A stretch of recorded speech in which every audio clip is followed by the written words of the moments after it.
Starting a business can seem like a daunting task, unless you have a partner like Shopify. They have the tools you need to start and grow your business. From designing a website to marketing to selling and beyond, Shopify can help with everything you need. There's a reason millions of companies like Mattel, Heinz, and Allbirds continue to trust and use them. With Shopify on your side, turn your big business idea into... Sign up for your $1 per month trial at shopify.com/special offer. Welcome to the 5 o'clock show. It's time for Common Sense. Now, it's Katz and Cosby with John Catsimatidis and Rita Cosby, standing for truth, justice, and the American way, bringing common sense to the world. Now, here's John Catsimatidis and Rita Cosby.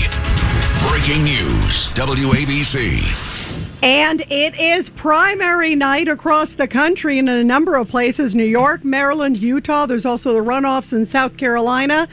And all eyes on New York as there are really a number of very extreme Democratic Socialist candidates who want to abolish ICE. They talk about abolishing Pentagon. The song we should sing? What's that? Where's that song? Que sera, sera. Oh, boy. Whatever will be, will be. Well, I'm still hoping, John, it's not whatever will be. Well, I'm hoping people get out to the polls and say no. Thursday, Jimmy Stewart, the man who knew too much. Yeah, exactly.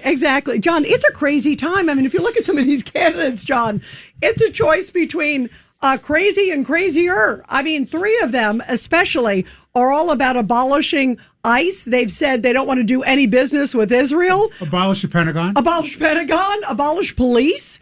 And a lot of people are saying this is a referendum on the Democratic Party, John. Well, if people are stupid enough to vote for that, then they're stupid. Well, they may be stupid. Well, and then the rest of us have to pay for it. I want to hear that. Yeah, we'll see if we can find that. But, I like how John says they may be stupid. The man who knew too much. Alfred Hitchcock. Okay.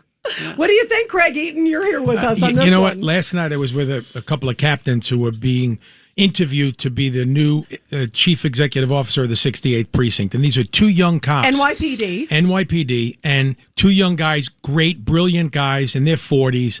And they're both they're so upset about what's happening in the city and the lack of respect for police and the lack of respect and the defund the police and everything. And this is, it's rampant out there. And it's all the socialists and everything else that the left Democrats are doing. And we need to take back. And today's primary day, if you haven't gone out to vote, come out and vote tonight for common sense Democrats or Republicans. We need to change the course of our city. Yeah, I agree. Now, here's a crazy comment. John will get a kick out of this because remember we talked about Jamal Bowman. That was the guy who pulled the fire alarm. Remember a whole long time ago? And then said he didn't do it. And the only thing he accomplished in Congress. He was caught on video, remember? He didn't do it until the video came out. And then, I did do it. Remember, John? Oh, I forgot. Yeah, I forgot. But everything's on video today. Right. No matter where you are or what you're doing, someone is capturing it. Hold on. Yeah. What do you got? Que sera, sera. Whatever will be, will be. The future's not ours to see. Well, the future is that if you vote for the people that don't want police protection, et cetera, you're going to be in deep crap. Yeah, don't be upset when you call 911. So wait, speaking of Jamal Bowman, I got to finish this, you guys. So Jamal Bowman, of all people, reemerges last night at the rally with Zoran Mandani and all these other Democratic socialists. And John, here's his proclamation. He said, I am predicting what's going to start tonight, meaning tonight in a few hours when the polls close in New York.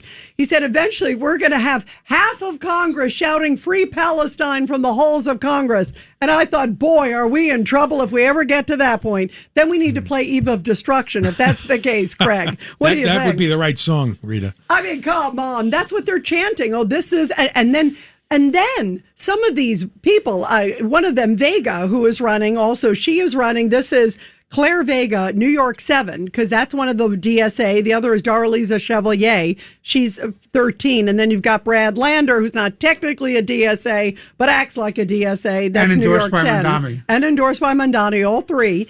But Claire Valdez actually is now calling out the other candidates that didn't say Israel committed genocide quick enough. So not only do you need to condemn anything that has to do with Israel, and we're going to get to that crazy thing that happened in the coffee shop in Brooklyn, but then in addition to that, Now she's saying, if you didn't get on the bandwagon of hating Israel soon enough, we're going to call you out. Well, that should be a litmus test. Do you believe that Jews who support Israel are monsters, as the mayor of the city of New York said? Yeah, well, that's what he said. That's what he said. That is frightening. And he said, AIPAC. 1.5 million Jews in this town. AIPAC, the big Jewish lobby. What about CARE that supports, that's their crew, their special interest group, who support Hamas and other Islamist terrorists? Is that okay? Well, and also, speaking of which, this coffee shop that sent the money back to Dan Goldman, who's Jewish, by the way, they put the most vile message out. We're going to talk about that.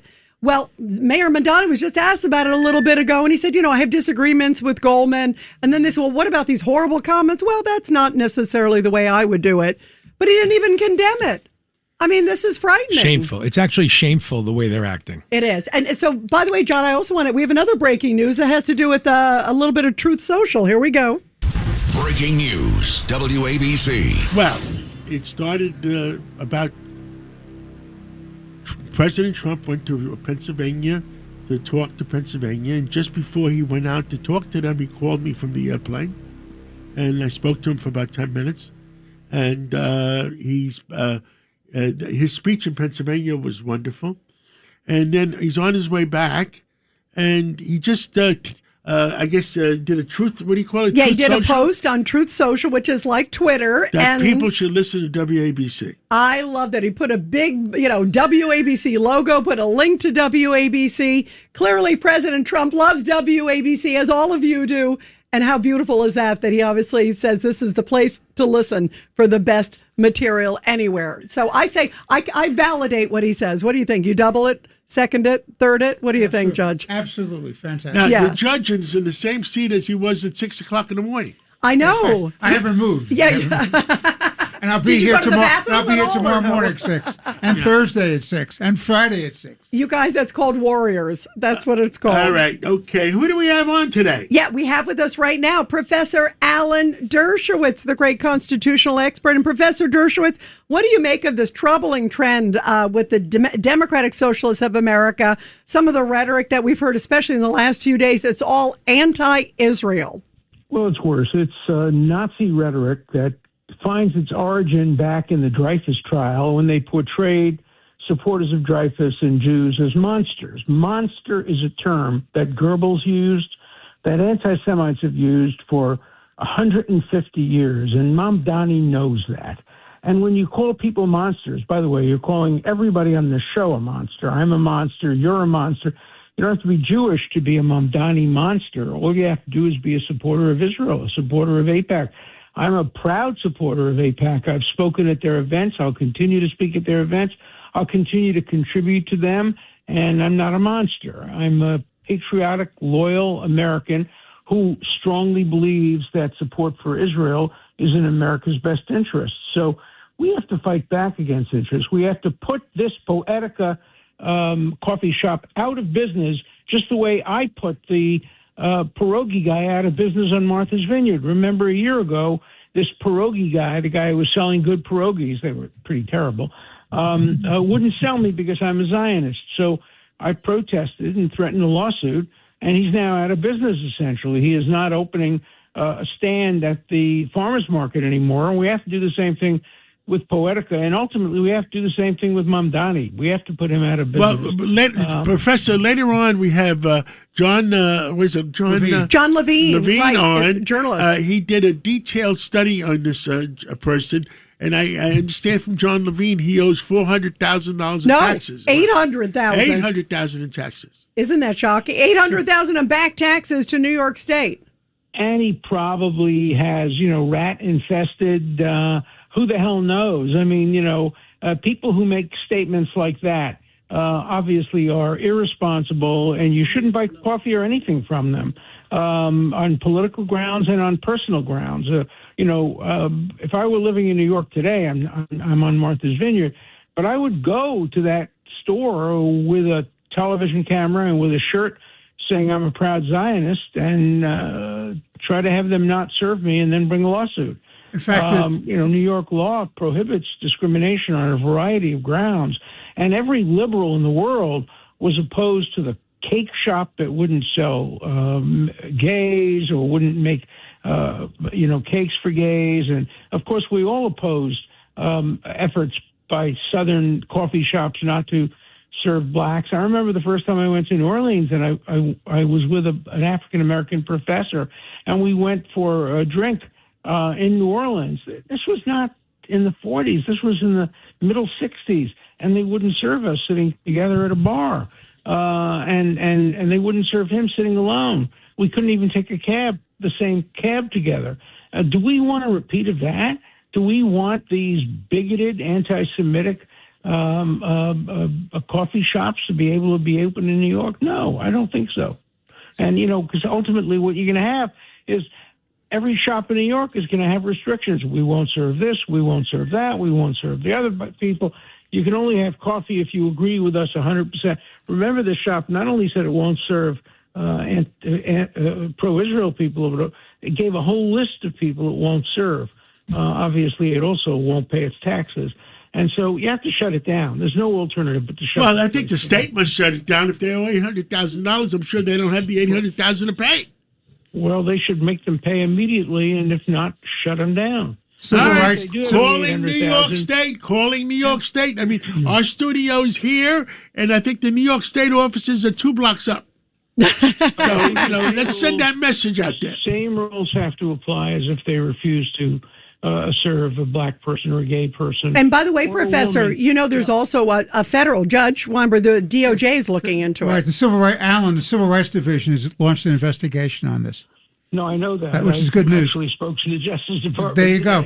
I want to raise this issue with you, Alan. It's different, but it's very, very important. You remember the New York State legislation signed by this governor had the anti-ICE legislation that ICE officials can't wear masks and that the local governments cannot cooperate, have cooperation agreements. Well, New York, that's being challenged. There's a lawsuit brought against the state and the state attorney general on that, the governor and the state legislature and the whole state. And there's a countersuit by the state against the federal government on that as well. So that's going to be very interesting. What are your thoughts? Oh, there's no question. The Supremacy Clause overrules even the Posse Comitatus statute. But clearly, a statute that goes as far as this New York statute goes is plainly in violation of the Supremacy Clause of the Constitution. Again, it's just like what happened in the South in the 1950s when Governor Wallace said our police will not cooperate with attempts to desegregate the state. And everybody was on one side of that issue, and now the same people are on the opposite side of this issue. So, there's hypocrisy all around. But we have to end this. I mean, this is 1932 Nazi Germany. It starts slow. It starts with you can stop serving Jews. You can stop admitting them to universities. You can stop doing this. You can stop doing that. Ultimately, 1932 becomes 1938, Kristallnacht, unless it stopped, and 1940, Auschwitz, unless it stopped. And I'm not suggesting that we're on the road to that, but I am suggesting we have to stop it here and now. We have to put these bigoted companies out of business. We have to make sure that Mamdani is not reelected, that he is destroying the city of New York. He's turning it into a Nazi paradise, calling Jews monsters. My God, who would have ever imagined that? And remember, he called every one of us a monster because I think, everybody on this show supports Israel. And we're not monsters. We're loyal and patriotic Americans whose parents and grandparents fought for America. And how dare Mamdani call us monsters? And by the way, we have a little bit of breaking news. This is interesting coming from Capitol Hill. Breaking news, WABC. The U.S. Senate has approved war powers resolution. This challenges President Trump's Iran war authority. Explain sort of what this means. A similar measure went through the House. Yeah. So what does this mean, Professor? It means absolutely nothing. It's simply a resolution. Apparently 4 Republicans joined all the Democrats. Actually, Fetterman voted against the resolution. Thank goodness. Good. And who are the 4 Republicans? The 4 Republicans, Susan Collins of Maine. Of course, she's got a tough race there. Lisa Murkowski, Bill Cassidy, and Rand Paul of Kentucky are the 4 Republicans. Those are the 4 usual suspects. It means nothing. It says that that President Trump must end the war or must come to Congress for approval. That's inconsistent with Article 1 of the Constitution. Article 1 of the Constitution says there's only one commander-in-chief. He's the one who determines when wars end and what battles should be conducted. And so, Congress can Our millions of listeners listening, the resolution from the Senate means nothing. Nothing. They're just looking for their own sort of publicity. And tell us again, it violates Article 1 of the Constitution. Article 2 of the Constitution that says that the commander-in-chief determines activities in war, determines when to end the war. When when Franklin Delano Roosevelt decided to end the war, he didn't seek permission of Congress, obviously. It was easy to start the war because the Japanese Air Force invaded Pearl Harbor, and there wasn't something like that here. But, we fought every war since the Second World War without a declaration of Congress, and that's clearly established the governing precedent. And clearly, Alan, the War Powers Act is unconstitutional. Every president has said that. Obama has said that. Biden has said that. Clinton has said that. Every president, no matter Democrat or Republican, knows that the War Powers Act is unconstitutional, and it violates the power of the president as commander-in-chief. You can't have 535 commanders-in-chief. You have to have one commander-in-chief. Every country has one commander-in-chief. Ours happens to be the president. In some countries, it's the prime minister. Winston Churchill conducted the war against Nazi Germany. He conducted it over the objection of many in Parliament, but he won the war, and that was what's important. And we're all hoping that President Trump will win this war, or will win the peace one way or another. But he's the one who makes those decisions. He makes diplomatic decisions, foreign policy decisions, and military decisions. So everybody should know that it's not constitutional and it doesn't mean anything. And you heard it first from Professor Dershowitz on WABC. Yep. And I completely support President Trump when he says everybody should listen to WABC. Yeah, by the way, we agree with that, too, very much, Professor. Yeah, but probably there are some people who would say President Trump needs a congressional resolution before he could say that people should listen to ABC. But that's true. That's true. They probably would say that. Professor, we love you. It's great to have you. Thank you so much. Thank you so much. And don't buy coffee from that place. Absolutely not. No coffee. No coffee. No coffee from Poetica. And now we're going to Alabama. We're going to Congressman Barry Moore. And he is, of course, the endorsed candidate from President Trump. He is running for the Senate seat by our dear friend Tommy Tuberville, who's running for governor in Alabama. So let's go to Congressman Barry Moore. First of all, this is a big deal. You just won the runoff. So how do you think you can improve on even what Senator Tuberville has been doing? Because he's been doing a great job.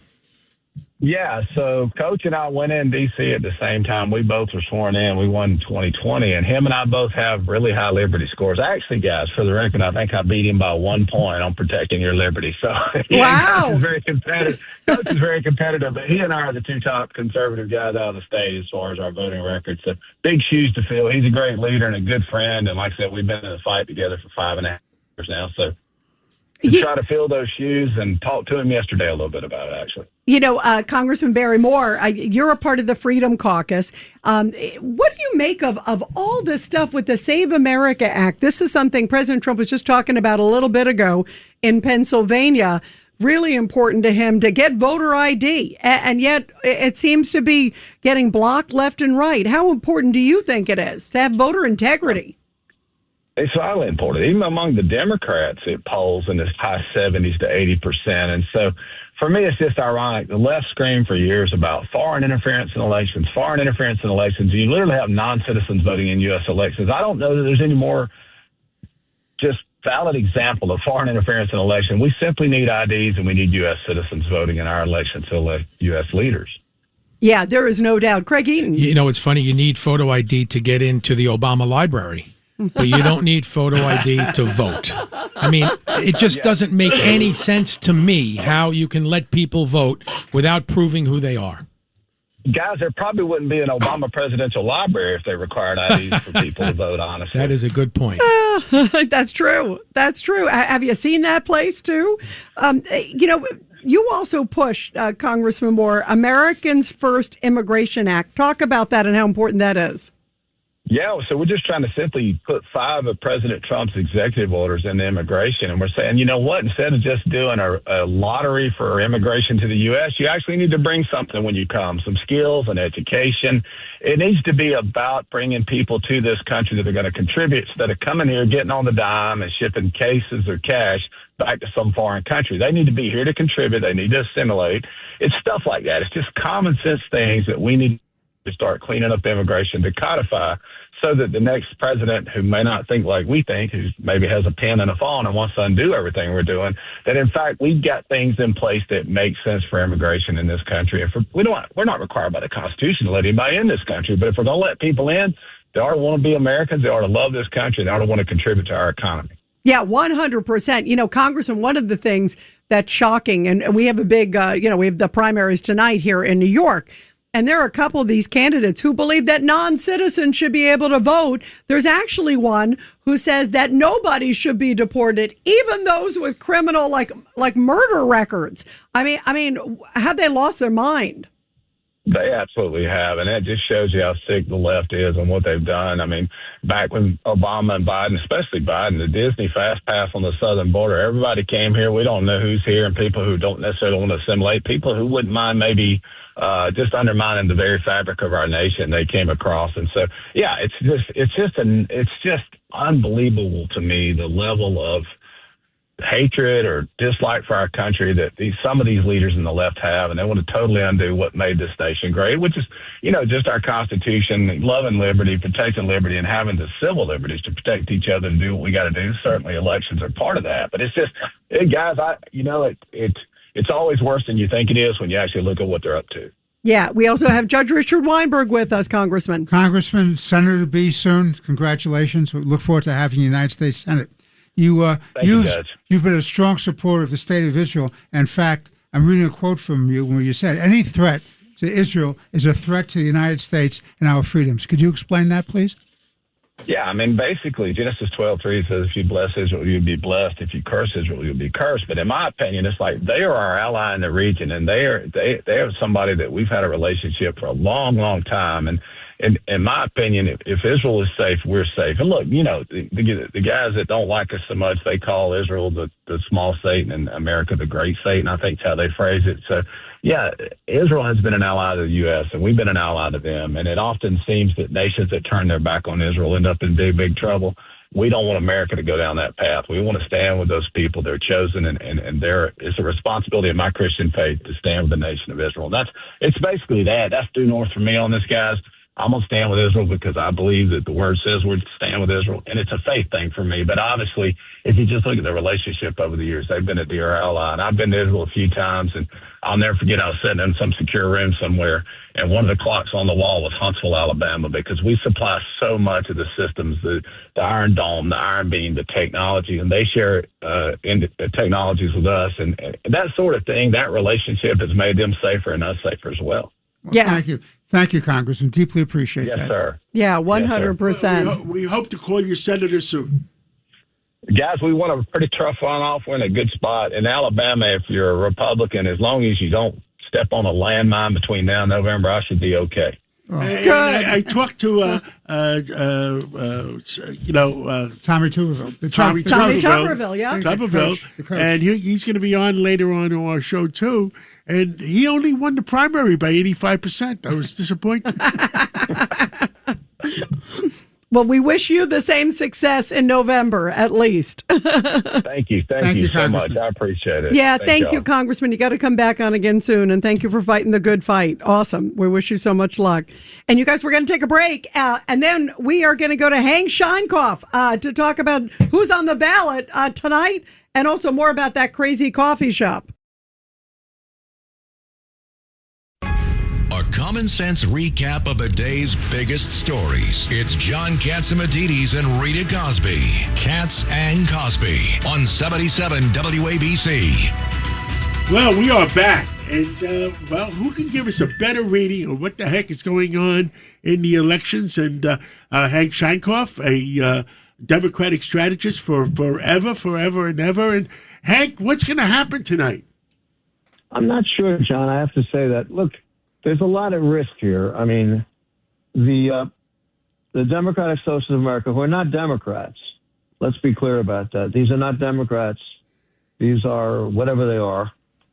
They stand to pick up at least one seat.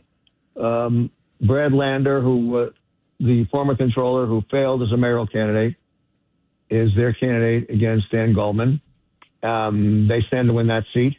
The other two are, Lasher, the other three. Lasher and versus Boris is probably very interesting. Who knows? Because Boris has run a spectacular campaign, and he's really come on strong at the end. Although the district was cut to make sure the West Side had an advantage where Lasher lives.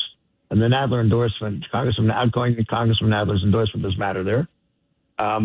It seems that Espaillat will win, and it's likely that African-American voters in the southern portion of that district will probably keep him in power. They're the ones that will help the Dominicans do that. And the race in Brooklyn is very close, but I think that you have to give it to Reynoso, the borough president of Brooklyn, because he's endorsed by Nydia Velázquez, who was the first Puerto Rican woman elected to Congress, a voting member, and not a resident commissioner. And her endorsement matters, and she's very powerful, and she's a legacy figure, but it could be a very close race, and I could be wrong about that. You know, Hank, one of the things that I thought was really interesting in the early votings, the 9 days of early votings, and it was about 11% of the early voters were under the age of 30, which was a little bit low. And that's lower compared to, obviously, during when Mondani was running last year around this time. Does that bode well for an Espaillat versus his challenger, the Chevalier woman who has defund everything? Well, the Chevalier woman is a stone cold Jew hater, a racist, and a liar. Otherwise, she's perfect. So people in the district will probably be smart and not vote for her. She rejoiced after October 7th. There's nothing else to say about her. The fact that younger voters are not turning out bodes well for the electorate and for the nation, frankly. What does it mean, Hank, too, if they do get in? Say it turns out, and Mondani, the mayor, has made no bones about it, saying that that he hopes that this is the beginning of a trend. He's obviously, Espaillat endorsed him, remember, in the mayor's race, but he desperately wants, far to the left of Adriano Espaillat, that he's willing to endorse Chevalier, who you just described so aptly. So you've got her. What does it say if they do get in, or if it's 2 or 3 of them get in? Well, what it says is that the country is probably on its way to destruction, that this will be a national trend of people who have never paid a price, no born or burden, who have legitimate grievances. I mean, it is too expensive to eat these days. It is too expensive to buy gas for many people. It is too expensive to buy a home. Those are real things. But what we have are people who don't want that necessarily. What they want to do is entirely destroy the system. They have 3 basic objectives: health care for all, which is reasonable. That's part of a party platform. Affordable housing, get rid of the billionaires, it's for, and kill the Jews. Otherwise, it's perfect. Hank. Case, but when you listen to the mayor's rhetoric, there is no question. And when you see what happened in Brooklyn yesterday, when a United States congressman who happens to be Jewish can be turned away from a store when he buys a cup of coffee and effectively cursed, there's something wrong with our system, and it needs immediate repair, or it won't be a system.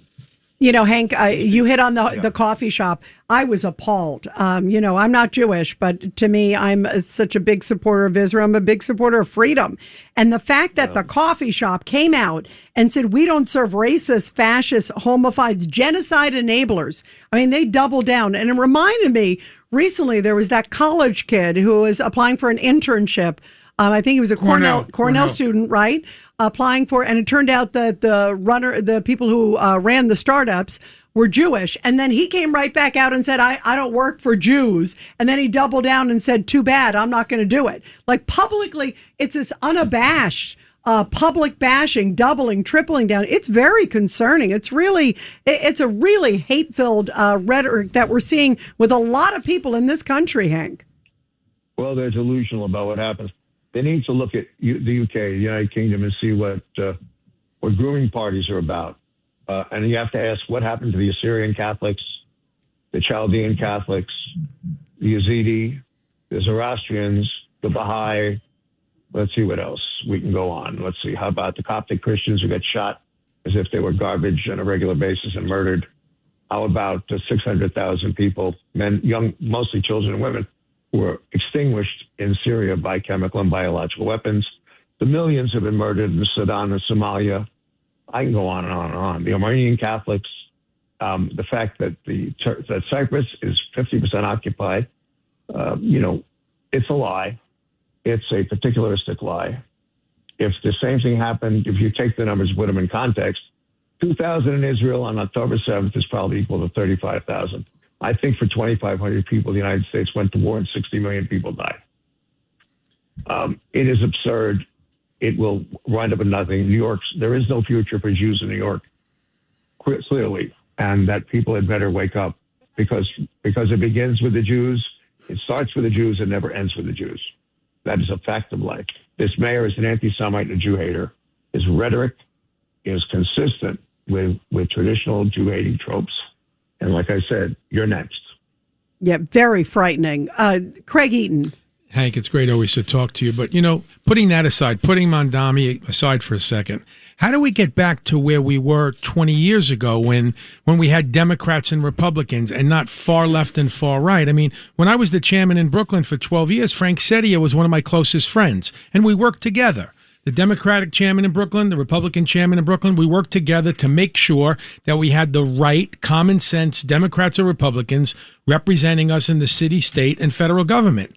Today, it's just a crapshoot. I mean, out there, the people that are running, they're running far left people, and they're trying to take over. I don't know if we can ever get back to normalcy in the city of New York. I don't know what we can do to get back there. Well, how dangerous this all is, Craig. It's always a pleasure to talk to you. How dangerous this all is that, the DSA, these are not Democrats. They've taken over the carcass of a dead animal, the Democrat Party, and taken over with like larvae, and are using it for their own good because they can't get on the ballot in most states as a third party. But, Washington, D.C., New York, Chicago, where last weekend 7 people were murdered. And now Los Angeles is possible to go in the wrong direction. It is an attack on the democratic system. It's an attack on pluralism. It's an attack by people who do not wish the country well. Do we have problems? Yes. Do we need income tax reform? Yes. Do we need medical care reform? Yes. Do we need to make it easier for younger people to buy homes? The answer is yes. But what's happening here is that people they don't know history. And we have been invaded by a foreign entity that does not believe in pluralism. Are we going to get back to that? No, we're going to have to fight for it. Yeah, I agree. I mean, it's very frightening, Hank, that they blatantly are talking anti-Israel, blatantly anti-police, everything. I mean, the fact that they're saying everybody, even murderers, should be deported, anti-Pentagon. I mean, what kind of a world are they living in?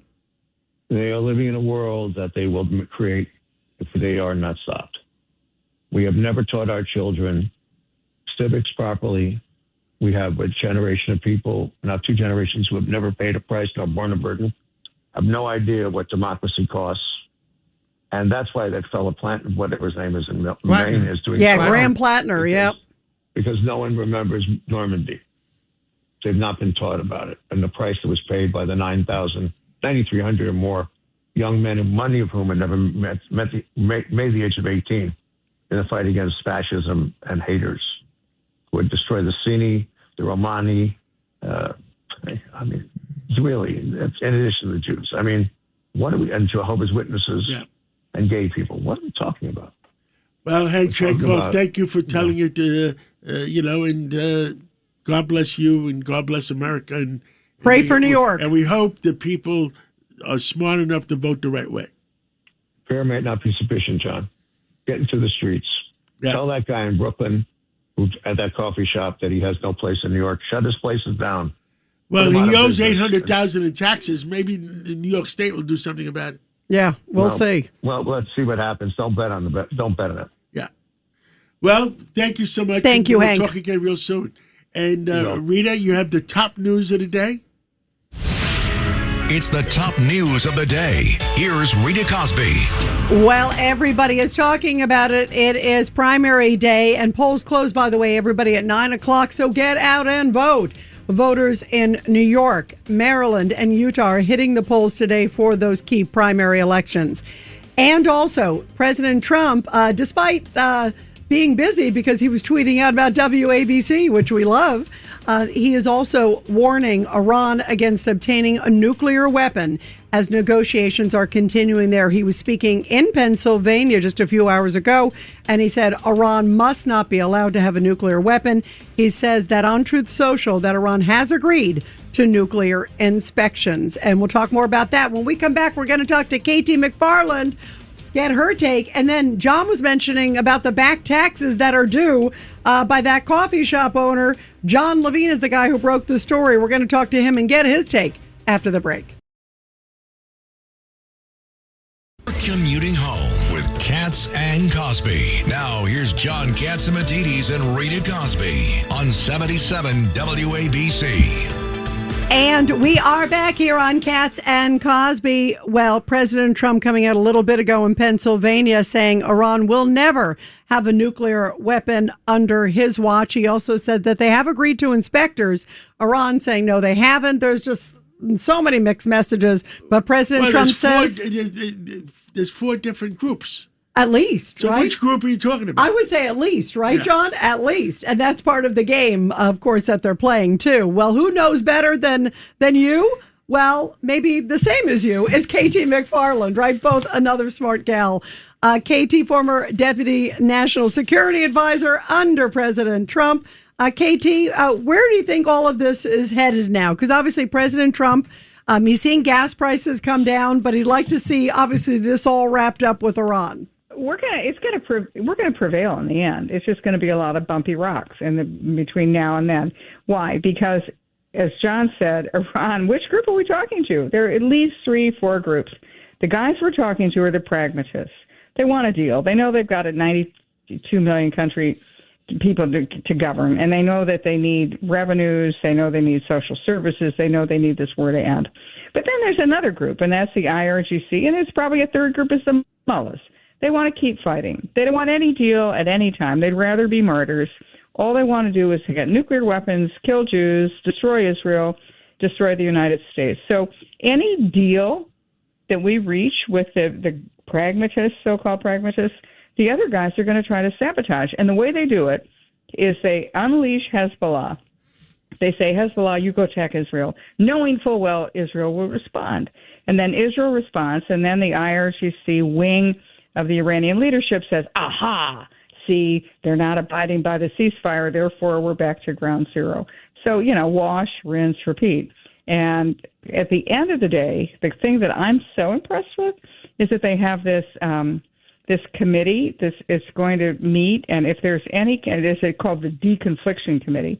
And anytime there's one of these wash, rinse, repeat incidents where Hezbollah tries to incite Israel to respond and really sabotage the deal, they're going to meet and they're going to say, okay, we're going to put this to one side, and then let's deal with the main issue, which is open the strait, no nukes. Yeah, and listen, obviously the nukes are the bottom line. You know what's interesting, KT? There's a lot of discussion today about who's going to get access to look at the nukes. One of the things is, of course, the IAEA that's done it before, but a lot of people were saying add some U.S. checkers with them, inspectors with them, because the IAEA, quite frankly, kind of got political under Barack Obama. And a lot of people are saying you want to make sure you have American inspectors making sure that they really are checking and that nobody's paying off anybody. Well, you don't ever trust anything they say, right? So the IAEA, in any previous agreement, the Obama agreement, others that have happened over time, there were never any real inspections allowed. So we want any time, any place inspections. In other words, we go up to a lab, we knock on the door, we say, open your door, let's see what's going on in here. In the past, Iran has said, not so convenient. Go knock on the other door across the street, or we'll see in a couple of weeks. So they've always been able to cheat, move their nuclear materials, move a lot of their things around. So we've never had real verification. Trump wants real verification. Anytime, any place, we knock on the door, you open the door. And if you don't open the door, we assume you're cheating.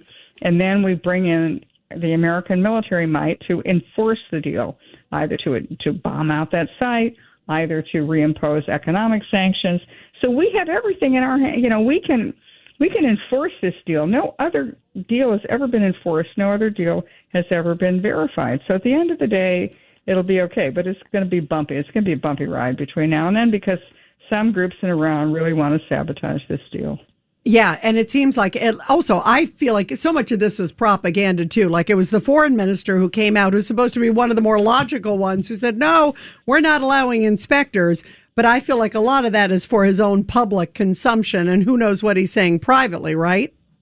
Correct. And what happened was when President Trump, now this is how President Trump gets in people's heads. So they've all seen President Trump tweets and then he attacks. So while they're meeting and Vice President Vance is there, and President Trump tweets and he says, "Look, if they don't agree to inspections, if they don't do our deal, we're going to resume military operations, economic sanctions." And so what happened was that the Iranian delegation freaked because they thought, oh, my God, Trump tweets, it happens. We don't know what to say about this. We have our talking points, but we don't know how to deal with this uncertainty. So at that point, they had a hissy fit. They threw down the gauntlet. They said, we're out of here. We don't want to negotiate. President Trump's not negotiating in good faith.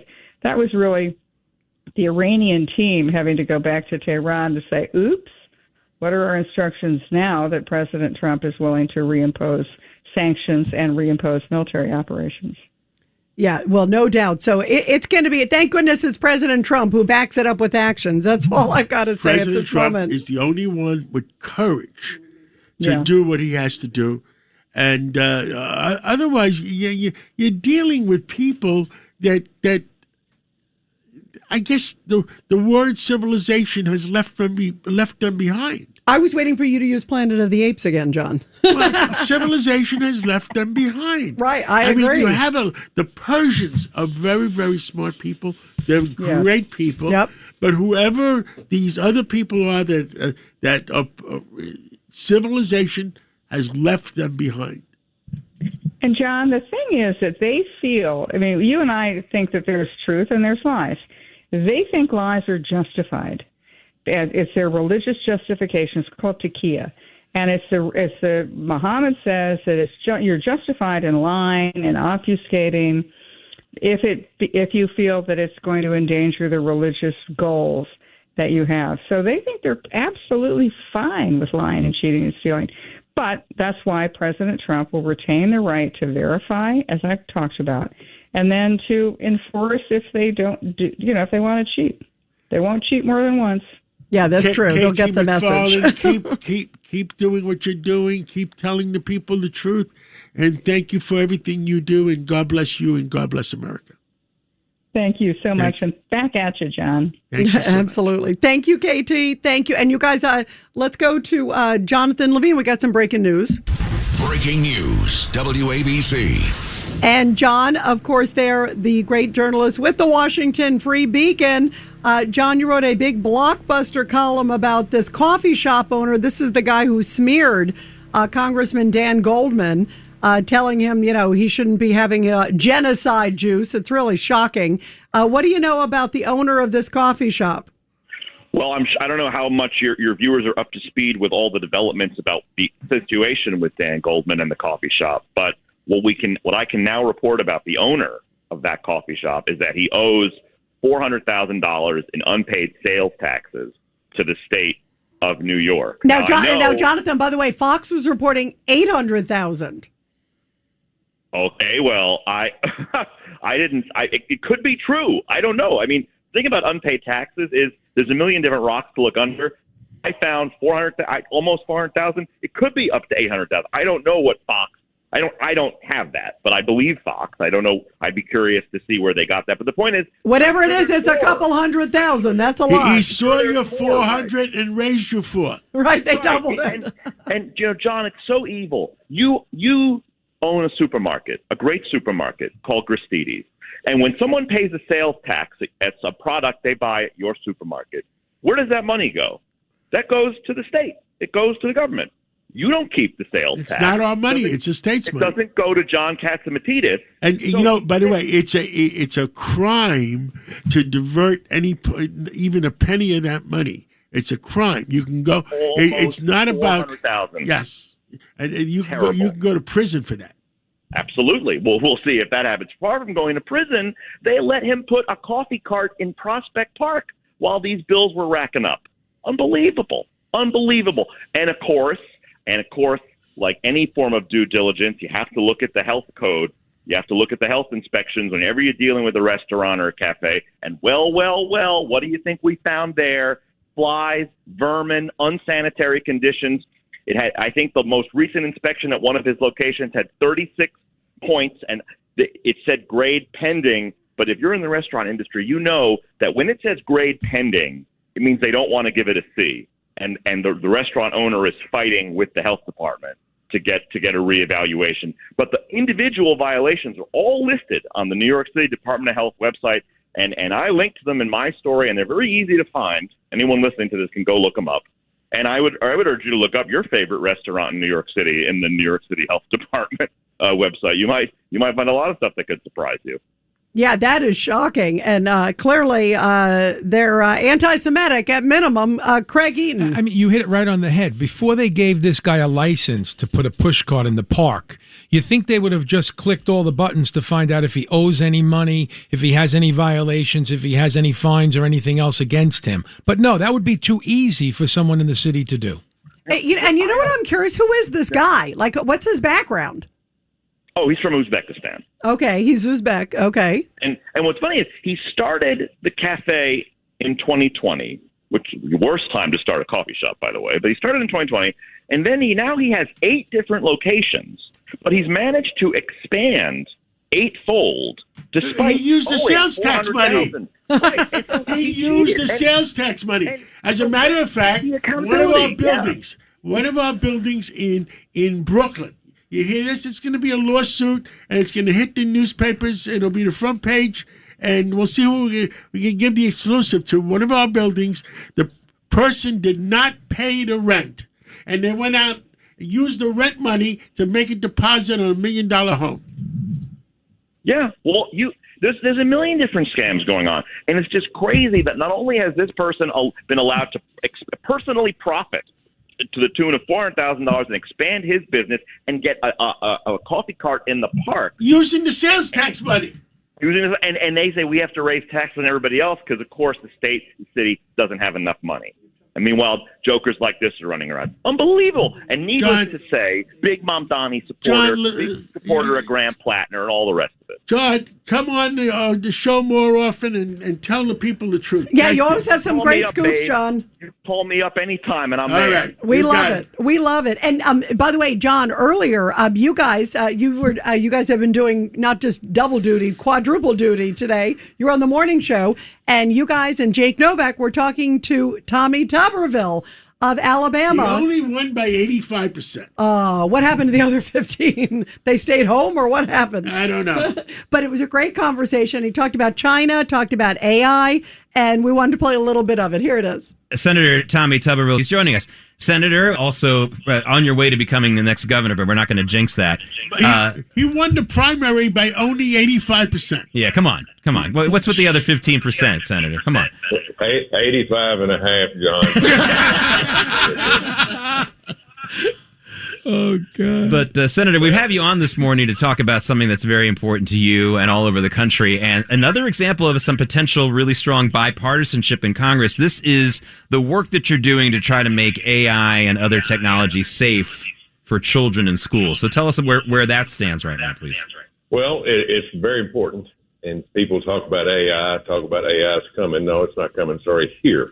It's the future of our country. Same thing when we came up with the computer, the iPhone, and the internet. And it's going to be 10 times probably faster growing than anything that we've done. So we need to start educating.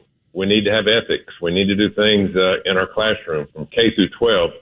Kids need to be told and taught about the use of AI. And this generation coming up will decide the future of our country against people like Russia and China, who are vastly growing in AI, and they're trying to hold us back. China is doing all the propaganda with the mainstream media about we don't need data centers. They're bad for the environment. They use too much electricity, too much water. All this propaganda is coming from China, and they're trying to hold us back from gaining ground to continue to beat them in AI. But we have to be able to educate our kids. It's all about education. We used to be a vastly well-educated country. We're not anymore because socialism and communism has taken over in a lot of our K through 12s and our four-year universities. But we have to fight back at that. We have to fight back. We have to teach our kids more and important things about education. If you talk to Elon Musk says that, hey, you don't need to go to a four-year school anymore. Just learn how to use AI. AI will educate you a lot more than these propaganda-based woke professors in these four universities. And I totally agree with him, because if we don't get some of these people out of harm's way in terms of teaching our kids, we're going to lose our country as we know it. Senator, you know a lot about the university world, having been at the university there. First of all, my apologies. My daughter's going to Vanderbilt, and we all know what Vanderbilt did to the Crimson Tide. My apologies for that. But all kidding aside, how are the universities incorporating this? I mean, we pay a lot of money to send our kids to these schools, and if you're not doing that, you're still paying a lot of money to these schools in taxes. The one thing that the universities in America had, despite all the woke politics for a while, was we still were the best for STEM education and medical education and things like that. Are we on a good pace to incorporate AI education at our universities?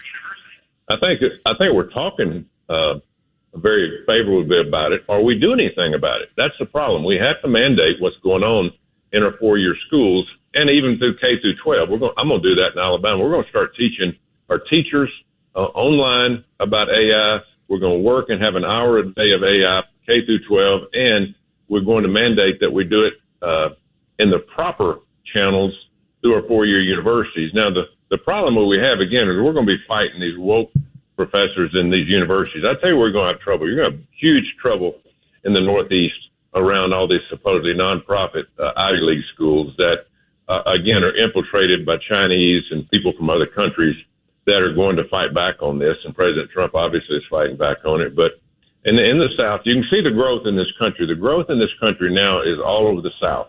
People are moving out of the Northeast, moving to the South. They want to go to where the taxes are lower, but also education is better. Now, it is better in the South, but it can be much better. And we need to make some changes there. But it's almost gone in the Northeast because of all the woke socialism nonsense that Bernie Sanders and Elizabeth Warren are preaching. And this is just carrying on over into education. Wow, very interesting conversation. He's the best. It's an Alabama day here. I love that on Cats and Cosby. Great place to be. A great place to be. Well, when we go back, we're going to come back and talk to James Galliano, former FBI special agent. Big news in the Nancy Guthrie case, and he's going to fill us in. It's a common sense recap of the big stories. It's Cats and Cosby on 77 WABC.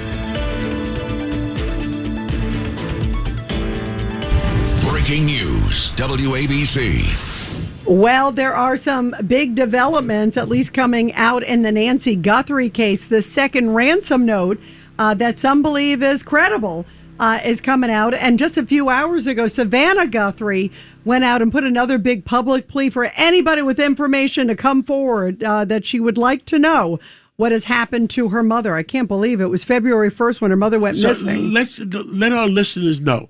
The second ransom note originally was not taken as credible? Well, not taken as credible, at least not publicly. It just came out. The first one said, we took her and here's how much we would like. And it was about the cryptocurrency. The second one, John, that came out a couple days later, now is being made public. And apparently the family always sort of thought this was credible.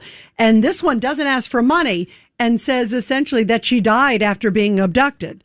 and they're not asking for money. So it's troubling. And if you remember the videos, what do they call a ransom note? So yeah, they're just using the phrase ransom note. To your point, it's not necessarily, but that's how they're referring to it. But who better than James Galliano, former special agent there, supervisory with the FBI, the mayor, and he also was out there on the scene too. Let's not forget he was out there. James Galliano, what do you make of all this? And today, obviously, Savannah Guthrie sort of reaffirmed it, that they believe that there's something to maybe this. And she said, look, anybody who has information, I am begging you to come forward. It was so heartbreaking to see. Yeah, Rita and everybody, great to join you guys as always.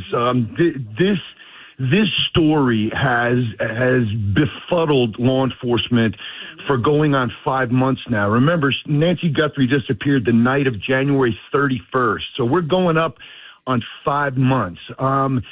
In regards to the notes that have been sent, and obviously they've gone to a couple of local stations out there in Tucson, as well as the TMZ. None of them are going directly to law enforcement. And I think from what I hear through channels is the vast majority of them are opportunists, awful people that are looking to prey upon a family that is just devastated by an 84-year-old woman being basically spirited out of her house. They know she was injured. There were blood stains on the front porch. And now going on 5 months, this is a woman that needed medication. Just an awful, awful, awful story. And I'll close with this. 3 things usually happen when it comes to kidnappings.